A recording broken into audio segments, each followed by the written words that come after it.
नमस्कार, मैं प्रिया और आप देख रहे हैं बिहार न्यूज। बिहार में पंचायत चुनाव की सरगर्मी बढ़ी हुई है। राज्य निर्वाचन आयोग भी इसको लेकर अपनी तैयारियों को अंतिम रूप देने में जुटा हुआ है। इसके साथ ही पंचायत प्रतिनिधि और मुखिया भी अपनी अपनी कमर कस चुके हैं। हमारी टीम रोज़ाना नए नए पंचायत क्षेत्रों में जाती है और वहां की समस्याओं से आपको रूबरू करवाती है। इसी कड़ी में आज हमारी टीम ग्राम पंचायत करारी, ब्लॉक आरा भोजपुर के मुखिया प्रतिनिधि सह पैक्स अध्यक्ष सुरेंद्र सिंह सोलंकी से मुलाकात किए। आपको बता दें कि यहाँ की वर्तमान मुखिया नेहा सिंह हैं।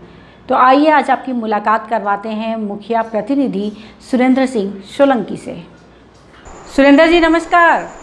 नमस्कार नमस्कार। बहुत बहुत स्वागत है आपका बिहार न्यूज़ में।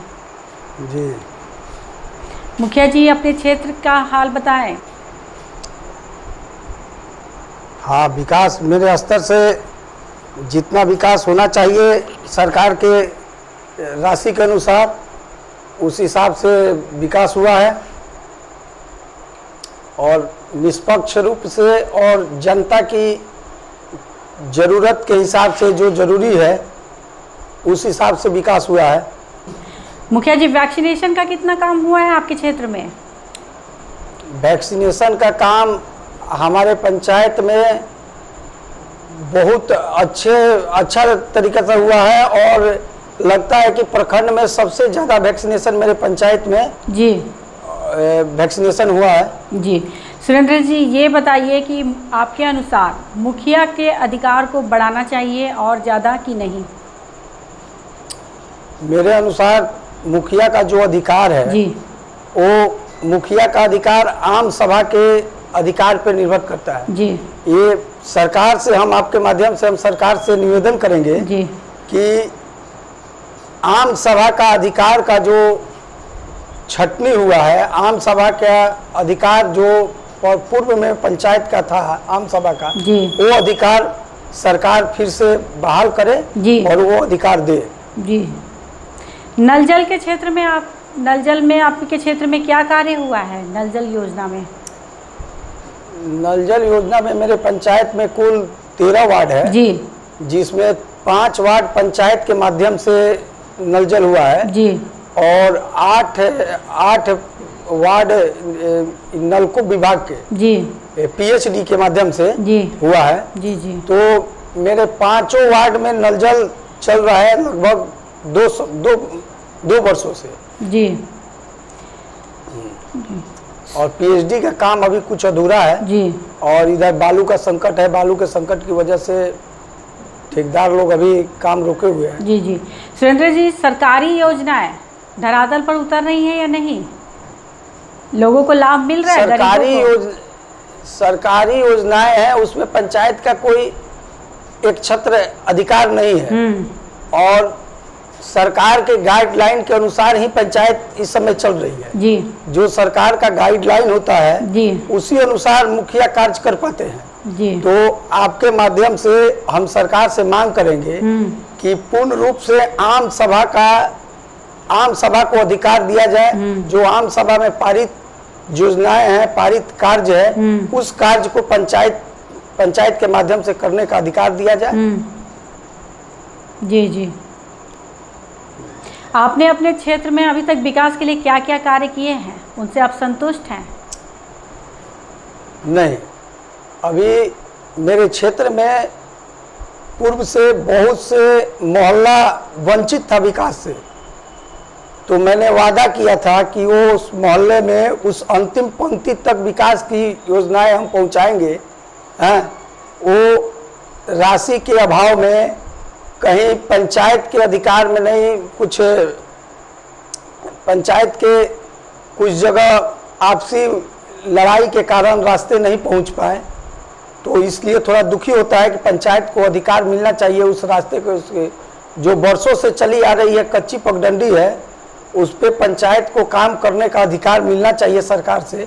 जिस तरह से सरकारें अधिग्रहण करती हैं रास्ते के लिए ज़मीन, उस तरह पंचायत में भी हर व्यक्ति तक पहुंचने के लिए रास्ते होने चाहिए। ये अधिकार हम मांग करते हैं सरकार से। जी जी सुरेंद्र जी, आखिरी सवाल, शिक्षा की क्या स्थिति है आपके क्षेत्र में? अब शिक्षा पे तो पंचायत का कोई अधिकार है नहीं जी, तो शिक्षा तो विद्यालय वगैरह सही है आपके क्षेत्र क्या? में? स्कूल वगैरह सही है, टीचर सही हैं अब आपके क्षेत्र में? टीचर तो क्या पढ़ाते हैं उससे आपको रिजल्ट के माध्यम से ही मालूम चलता है। और सरकारी स्कूल में बच्चे नगण्य हैं, केवल खिचड़ी खाने के लिए ही जाते हैं, पढ़ाई चौपट है। जी जी,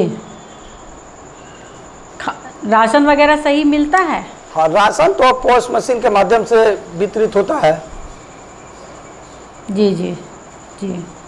और क्या योजना है आपकी अपने क्षेत्र के विकास के लिए? क्या प्रमुख समस्या लेकर लोग आ रहे हैं? मेरे क्षेत्र में सबसे प्रमुख समस्या है, मेरे ब्लॉक में 13 पंचायतों के बीच में एक अतिरिक्त प्राथमिक स्वास्थ्य केंद्र धोबा में है, जो कि वर्षों से भवन के अभाव में, रास्ते के अभाव में वो वंचित है। वहाँ ना अभी तक भवन बन पाया, ना रास्ते बन पाए।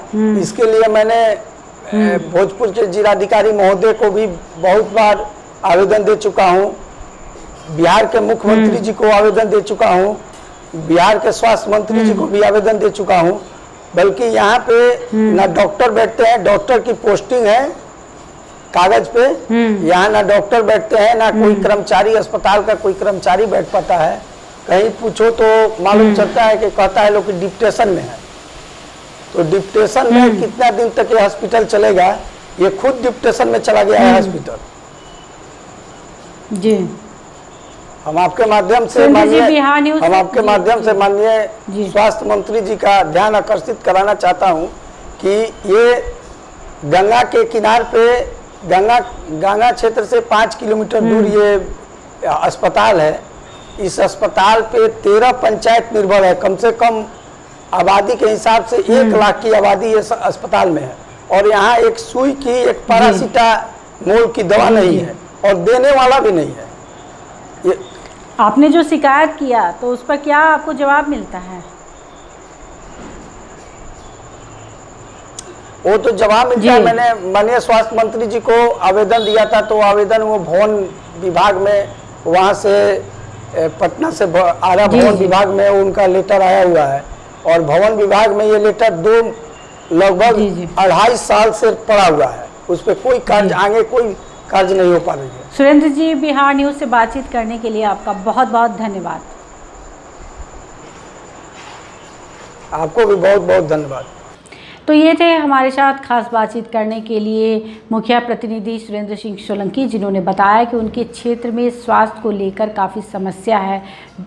अस्पताल सही तरीके से नहीं है, डॉक्टरों की विजिट नहीं होती। इसके साथ ही साथ उन्होंने कहा कि शिक्षा के क्षेत्र में भी उनके क्षेत्र में काफ़ी कमी है, योजनाएं धरातल पर नहीं उतरती, सरकारी अफसरों की उपेक्षा मिलती है और शिकायत करने पर कोई कार्रवाई भी नहीं होती। इस तरह की तमाम छोटी बड़ी खबरों को जानने के लिए देखते रहें बिहार न्यूज़।